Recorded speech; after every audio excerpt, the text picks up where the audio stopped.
Daddy, what are you doing?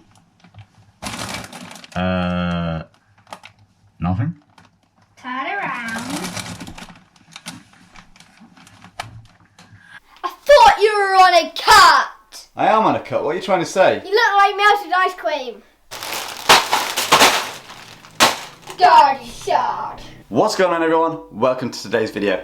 Now, before we move into today's video, if you enjoyed that intro, please smash that thumbs up button, subscribe to the channel if you are new and you haven't done so already, and hit that notification bell. That way you don't miss any of the videos that I'm posting. Also, stick around right to the end today for a class outro by the kids. Totally impromptu, made me laugh. So, moving into today's video, 5 reasons why you're not losing weight. So if you're ready and you're interested and you want to know why, let's do this, okay? Reason number 1, you're not in a calorie deficit. Simply put, you must burn more calories on a daily basis than you're ingesting. Or to put it another way, if you think of calories as energy, the energy in versus the energy out must be in a deficit. You must burn more calories than you intake. It is simple as that, okay? I can say it until I'm blue in the face. Those facts won't change. Now granted, not everybody's calorie intake is gonna be the same. You might weigh 175 pounds like me and require a different calorie intake than I do, based on many different things, okay? So the science is real, but it doesn't take into account the individual factors that makes up the individuality of you and I. Okay, so your body mass or your muscle might be different to mine. Your water intake, you may be female, you may be male, okay? Your training experience might be different. Your day-to-day activities all might be different. Therefore, your calorie intake might differ to mine, and you might be able to get away with eating more calories and lose weight. You might have to eat less calories to lose weight. Okay, reason number 2 for why you're not losing weight, and that is because you're in too deep a deficit. You've cut your calories by too much. Now, I've just said that you need to cut calories to lose weight, yes. That does not change. However, if you cut calories too drastically, you will find that you're not going to go into some mythical starvation mode where your body starts burning muscle tissue and gaining fat out of thin air, because if the calories are not going in, it cannot create new fat. What will happen is you'll get a metabolic adaptation, okay? So your body's metabolic rate will reduce in line with your new calorie intake. Worse than that though, the more severe you cut your calories, the less likely you are going to be able to sustain it. So let's use an example. 175 pounds I am. I need 2,600 something calories.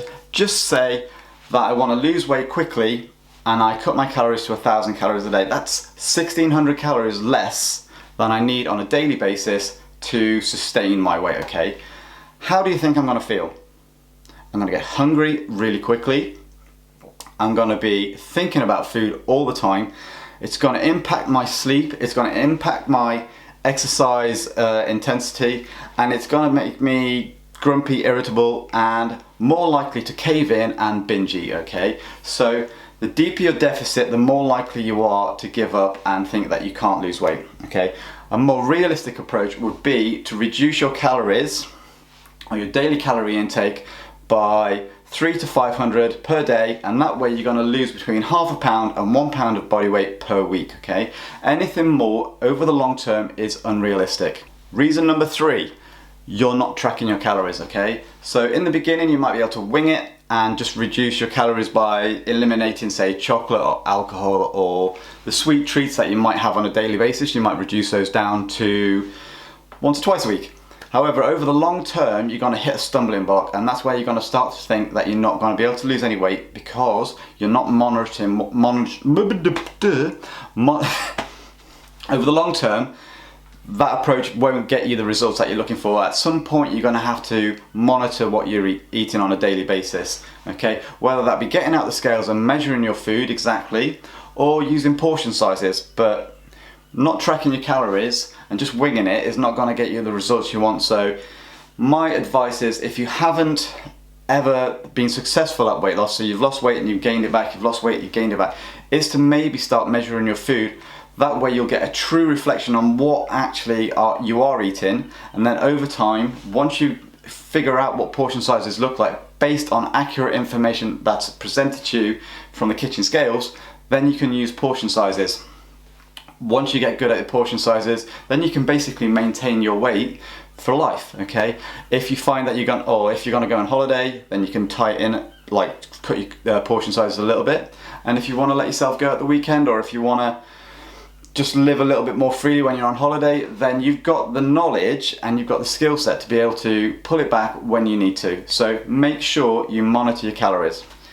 Reason number 4, you're eating back the calories that you think you've burnt during exercise. Now imagine the situation, you just beast yourself at the gym, you're lying in a puddle of sweat, all euphoric with all the endorphins or feel-good hormones flowing through your veins. You look at your Apple Watch, Bosch, that I'm wearing, honest. Or you look at the readout on the machine that you've been working out on and it tells you you've burnt 1,000 calories. It's lying, okay? Best case scenario, you've burnt 50% of what the machine or your watch says, okay? Up to 80% of the measurements done by these devices are wrong. So you might think you've burnt 1,000 calories. The reality is you might have only burnt 200 calories. You then go out, eat 1,000 calories worth of food because you think you've burnt it off, and reality is you've burnt 200, you've got 800 calories that have got to go somewhere, most likely will be onto your waistline because you haven't earned those calories, okay? So don't eat the calories that you think you've burnt during exercise. Reason number 5, and that is that you're undoing all the good work that you've put in during the week at the weekends, okay? So imagine the scenario. You're in your calorie deficit, you haven't gone in too deep, so therefore you're not feeling hungry, you're not feeling that you can't stick to it. You're monitoring your calorie intake through portion control or measuring them using the weighing scales, and you are not eating back the calories through exercise. But then at the weekend, you go out, you meet your friends, and you have a big breakfast, you have coffee with your friend with a cake, and then you go and drink some wine, and then or any other form of alcohol, and then you have a big massive pizza and dessert and stuffed wings all in the evening, and then you've basically eaten about 7,000 calories over the course of the 2 days. Those 2 days could push you out of your week-long deficit that you've done or worked so hard to maintain during Monday to Friday. So the best thing to do is, if you can't help but go out with your friends and do those kind of things, then you need to be in a deeper deficit during the week, okay, to allow you to be in a deficit over the course of the 7 days.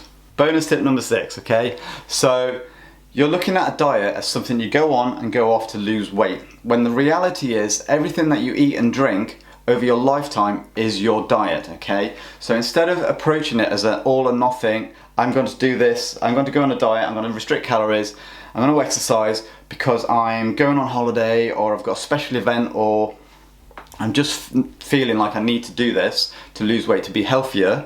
You're going at it with I've got to do this, it ends then, so I start on this day, I end on this day, and then afterwards I go back to what I normally ate, okay? If you create yourself a situation where you take away the foods that you like and enjoy, and you look at it as your diet has an end point, then once you go back to eating the foods that you were eating, or the quantities that you were eating when before you embarked on this weight loss process, you will gain back the weight, and then you will feel that you'll need to go on a diet again. So instead, look at this as a long-term lifestyle change. So when you cut calories, do it on a minimum basis. Even losing half a pound a week over the course of the year, that is quite a lot. So half a pound a week over 52 weeks, 26 pounds. You are gonna look so much different and gonna feel so much better in yourself for losing those 26 pounds. And because you've done it so slowly and the rate of progress is not massive, you're not gonna feel that you're missing out on the food, you're not gonna feel that you can't socialize with your friends, and you're not gonna feel that you can't maintain it, okay? So, like I said, 5 reasons plus 1 bonus of why you're not losing weight. Do the opposite of what I've said, okay? So don't cut calories too much, monitor your intake, don't eat back the food that you think, or the calories that you think you've burnt off during exercise, and look at it as a lifestyle change. And on that note, subscribe to the channel if you're new, hit that notification bell, give me a big thumbs up, and stick around for this outro. I thought you were on a cut. I am on a cut.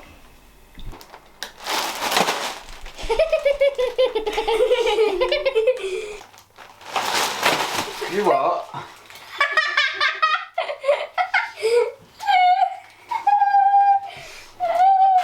Alright. You look like melted ice cream.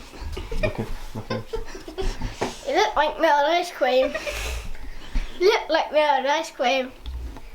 You look like melted.